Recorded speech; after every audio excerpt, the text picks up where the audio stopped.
Welcome to the Options Foundation course on Udemy. My name is Hari Swaminathan.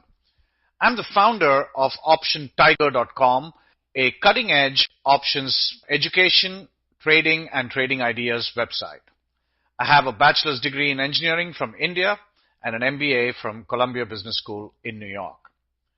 In the previous course, we studied all the basics of call options, put options, as well as we looked at how traders or investors could use a combination of stocks and options to come up with some very creative strategies. In this course, the Options Foundation course, we are going to tackle all the remaining aspects of the theory that we did not cover in the course 1. Now, these topics are time decay, implied volatility, and the Greeks. As part of the Greeks, there are 4 Greeks that you have to study. It's the delta, gamma, theta, and vega. But before we get to the Greeks, we have to understand the concepts of time decay and implied volatility. If you recall, in course 1, we knew that there were 3 main factors that affect option prices. And those are the price of the underlying stock, the strike price of the option. So the two combined together, we're really trying to see how far the strike price is from the current trading price of the stock. So that's what we're really concerned with. So I think in our examples, Apple was around $460. So an option that's at 500 strike price is going to be priced differently from an option that is at a strike price of 550. How far is the strike price from the current trading price of the stock? So those two factors combined together contributes to one real factor, which is the price movement of the underlying and how far the strike price is. The second factor was time decay.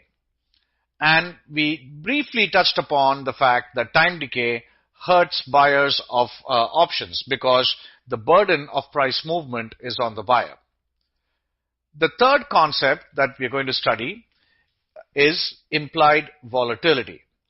And again, we saw a brief example of how volatile IBM can be, how volatile Netflix can be, or Apple can be. But implied volatility is a very critical aspect of options pricing. So we'll be looking at that as well. Once you've covered these two concepts, then is a detailed study of the Greeks. Like we said, there are 3 main factors that affect options pricing. One is price movement of the stock, one is time decay, and one is implied volatility. And each one of them have their Greek of their own, except for price movement, which is so important that it has 2 Greeks to tell you what will happen to your options price for a given price movement of the underlying stock. The best way to understand the concept of time decay is to look at our examples that we studied in the call options and put options case. So let's just do a slight recap of the 2 examples. In the first case, we have the house. The house was worth $1 million. And we bought at the money, $1 million option, which had an expiry of 60 days, and we paid a premium of $25,000 for this option. Now, the buyer would lose this money if the value does not move up to $1,025,000. And the seller is fine with no movement because he can keep the $25,000 as premium. In fact, he gets to keep the premium regardless of what the buyer decides to do, whether he decides to exercise his option to buy the house or not. The seller receives the $25,000 in premium right away. So this is our house example. And what we are going to do is assume that for the next 60 days, the value of this house does not change. So it remains at $1 million and it did not change at all. But what we're going to do is think about the mindsets of the buyer and seller, one after 30 days and then again after 50 days. So let's assume that 30 days go by and the value of the house has not changed. So think about what is going on in the buyer's mind and what is going on in the seller's mind. In the buyer's mind, he's getting a little concerned because 30 days have passed and the value of this house has not changed. And again, we are looking at it strictly from a financial standpoint at this time. And so the value has not changed. And so he knows that he has only 30 days more for the price of the house to increase and increase in value. And if that doesn't happen, then basically time is running out on the buyer. So this is what we mean by saying time decay is an option buyer's enemy. But if you look at it from the seller's angle, he's fine with no movement in price because he's got the $25,000 in premium. He is perfectly fine if the value of the house does not increase or if it goes down. Just speaking from this option's perspective, the seller is fine with no movement or movement to the downside, whereas the buyer is getting concerned. Now, assume that there was an options exchange for this kind of an options contract. So assume that you had an exchange where we could go to that exchange and buy and sell options on real estate and house deals like these. So along with us as the buyer of this house, we also have several other buyers, and there's a central clearing exchange where you can go and trade these options. So if we were to trade in our option after 30 days, if we went to this exchange and we wanted to sell it, do you think we're going to get $25,000 for this option? We're not going to get it because everybody knows that there's only 30 days left for this option contract to expire. And so we are probably going to get maybe $15,000 for it. Because people know there's only 30 days left. So now, obviously, what happened to the 10,000? The 10,000 was lost in time decay. And this is why options are considered wasting assets. Because every day of the life of that option, it loses a certain amount of its value due to time decay.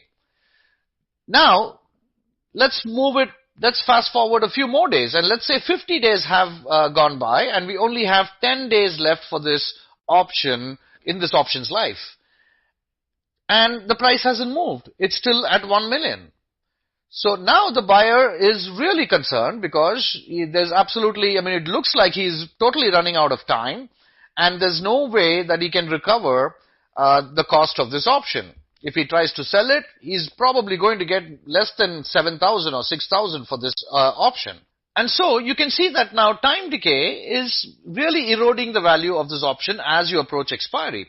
And in fact, we'll go on the real platform and we'll see that time decay starts to become exponential as you approach expiry. So which means as you approach expiry, time decay for today is going to be more than what it was yesterday, and time decay for tomorrow is going to be more than what it was today. So this is a feature that we'll go into the real platform and we'll take a look at Apple options to understand that.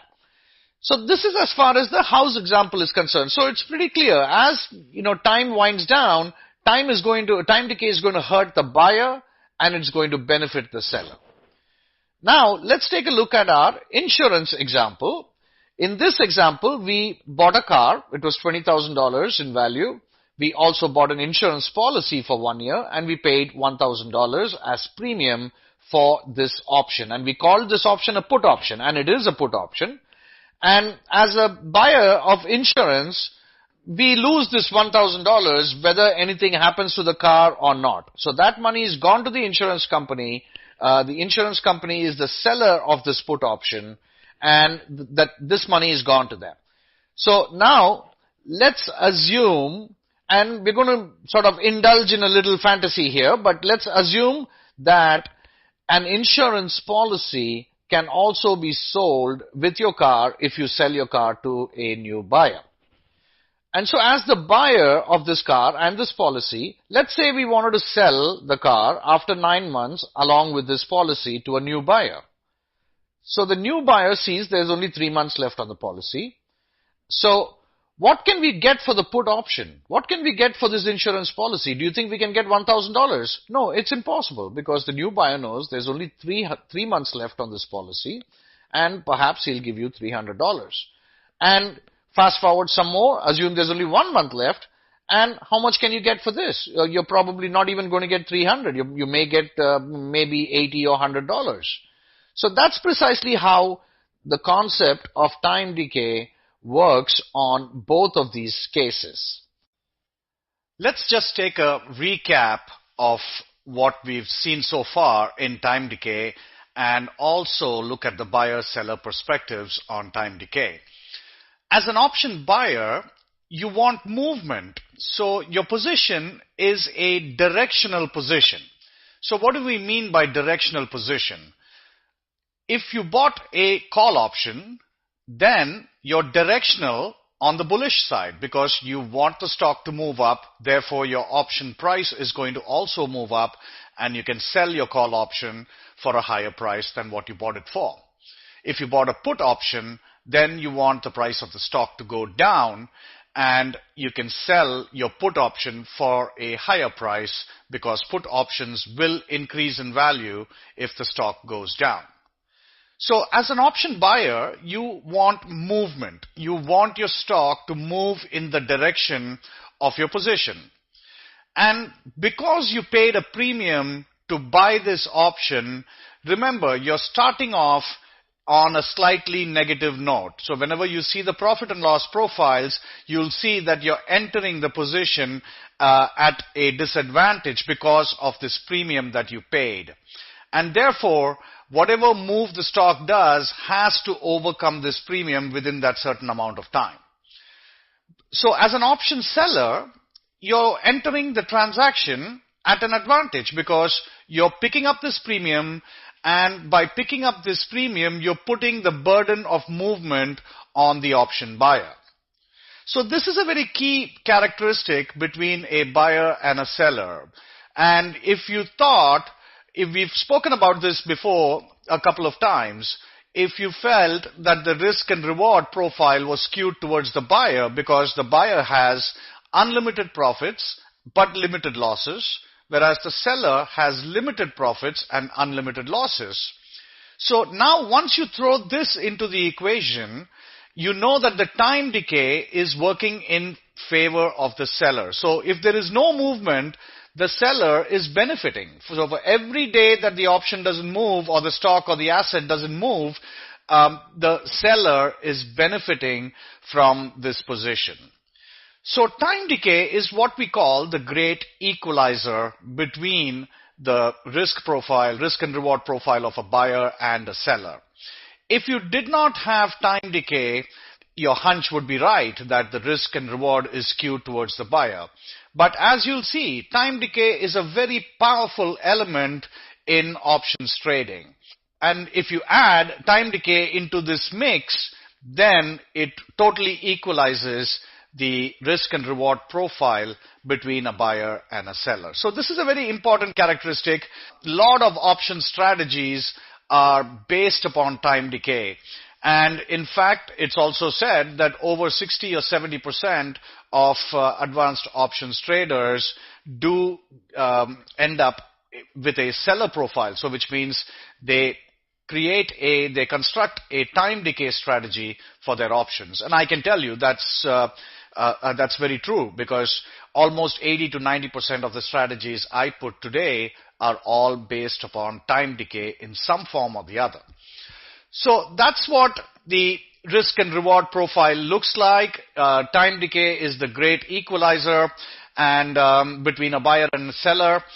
In the next lecture, we're going to go over to the trading platform. We're going to go to Thinkorswim and we'll look at Apple options, and you'll understand clearly how time decay works in favor of the seller. And we'll also look at the exact mechanics of time decay. We'll look at actual options, we'll look at various monthly series and understand how time decay is working on these options. Now, time decay is defined, it's quantified by the Greek theta. And of course, we're not going to cover too much about theta here because we just want to convey the concepts of time decay. But in a later section, we are covering the Greeks and we'll be covering theta in that section. Okay, so we head over to lecture number 2 on the Think or Swim platform. Thank you.